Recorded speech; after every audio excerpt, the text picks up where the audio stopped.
Apple is rolling out building a metaverse. But what is a metaverse? It's time for Morningstar News. So let me just say first off, the metaverse, I don't know what it is. I'm reading this article on Engadget, and they're talking about the Apple mixed reality headset and how Apple has basically said that they're not going to be building their own metaverse. So it's not in their plans. They're going to focus on short form content. They have Apple TV, so they're focusing on, providing content rather than building the platform where people can meet up, which is some loose term of the metaverse. And reading through this article, we got kind of confused about what is the metaverse exactly? Every time we see it mentioned, I feel like we have to go look for the definition. What definition are they using of the metaverse? Are they looking at snow crash as inspiration, or is this just the metaverse is any online world? Will there be multiple metaverses? You connect metaverses? What is the metaverse? And that's something we want to look at this channel, since it seems to be gaining a lot of buzz and it's not going to go anywhere.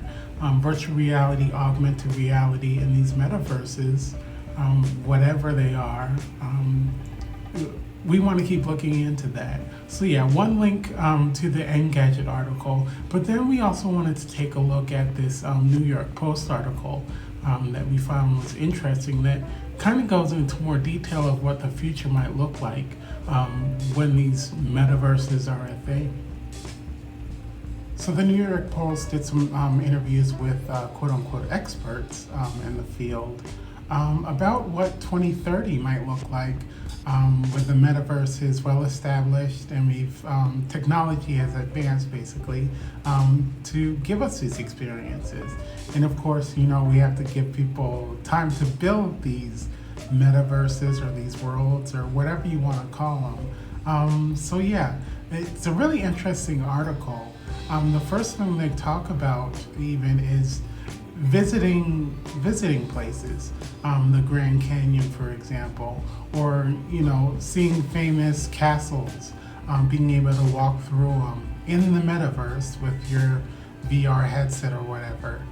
So yeah, these types of experiences, I think it's a really cool that they're focusing on what the future of what this technology could be, and not the focus here isn't on where are we now, who's going to build the metaverse, what companies, what headset are you going to use, stuff like that.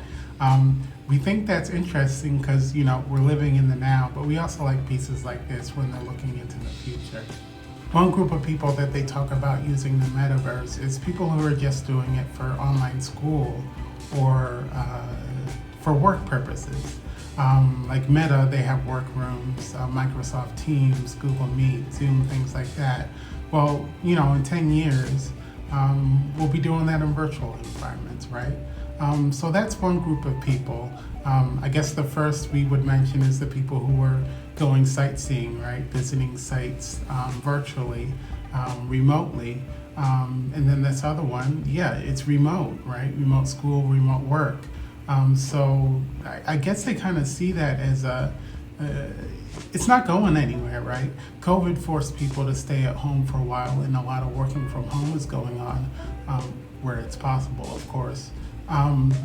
But yeah, so that's going to stick around. And we definitely see that as a group of people who, they're not really into gaming. They're not into being super social in this quote unquote metaverse. But they are there for schooling, education, work, those types of things. Now, another thing to think about, I guess a different type of user, a different type of content available in the metaverse will be concerts and other group events like that.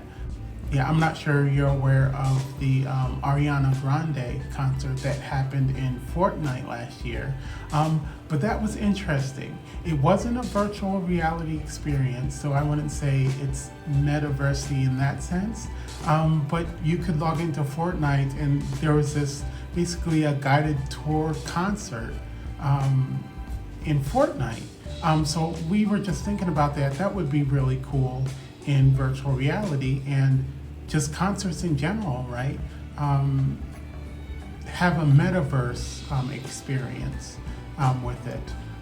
So yeah, there have been a number of Fortnite concerts, but just expand that, right?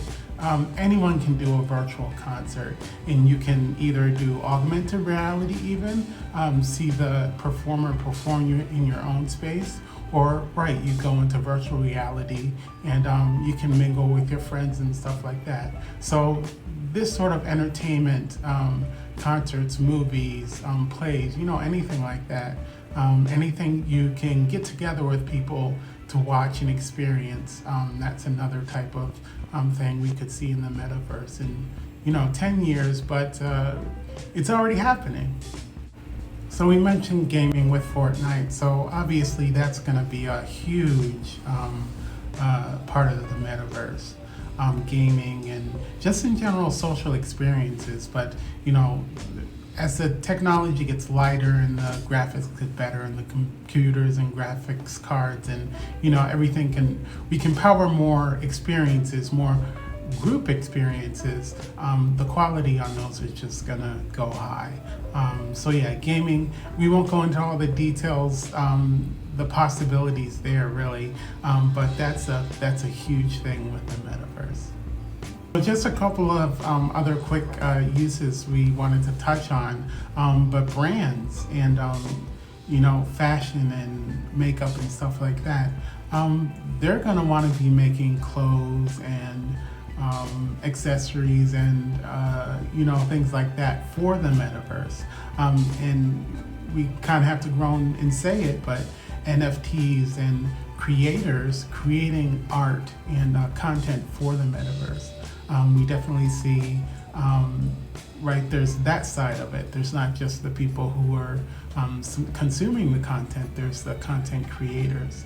And with regards to that, the brands and everything, they'll want to get in on this because everyone's going to have the possibility of having custom avatars.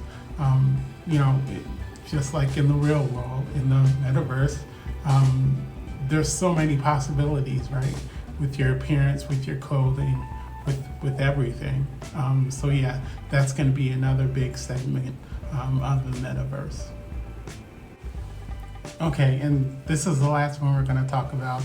This kind of actually puts them together, healthcare and military. So the healthcare definitely, I think we see some benefits here. It kind of ties into a whole bunch of different things like education, getting doctors being able to, practice surgery or whatever, but also providing benefits to people who have poor eyesight or who have limited mobility, things like that. Being able to go into a virtual world and have experiences that you couldn't have in the real world, it's definitely a benefit to the metaverse, and I think that'll be a big thing. The metaverse will just allow you to do a whole bunch of things that you normally wouldn't be able to do because again, once we get the graphics and CPUs and the hardware, the sky's the limit, really. And then the military, HoloLens, Microsoft with the HoloLens has a contract with the military. That was kind of on shaky ground. I'm not sure what the current status of it is, but military training, right? And also remote piloting. These can all be done with advanced augmented reality and then virtual reality headsets to put you on the battlefield without actually having to be on the battlefield. So we think that's an interesting prospect. We think that the military use is further down the line, but like we said, the military is on top of this. They're contacted Microsoft, and I think the military, from my understanding, they actually, on the low, they support this these sort of technologies because, whatever advantage we can get, we'll take it. So yeah, check out that article by the New York Post. there's a whole bunch of other things I'm sure we've missed about, uses, people using the metaverse and creating content for the metaverse. What have we missed? I guess we're asking you now, or what are your thoughts in general of this coming metaverse? I don't want to say apocalypse, but it's coming. Yeah, we're just curious what people think about it in general. Do they think it's just science fiction? Are they looking at it dismissively? Like, I want to be in the real world interacting with people. This metaverse doesn't make sense to me. So yeah, we just think it's getting different people's perspectives, especially as you go, up generations and down generations. Like, would the younger generation be more acceptable of this sort of thing, where the older generation is, touch grass, right? But yeah, so we're really interested in this aspect of the virtual and augmented realities vis-a-vis the metaverse. And we're going to do some digging into what exactly the metaverse is, what it means to us specifically, and try and get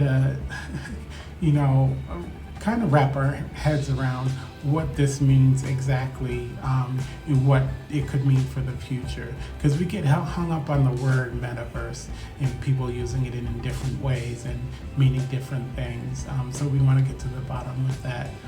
So look for some of that on this channel. So that's all we've got for you today.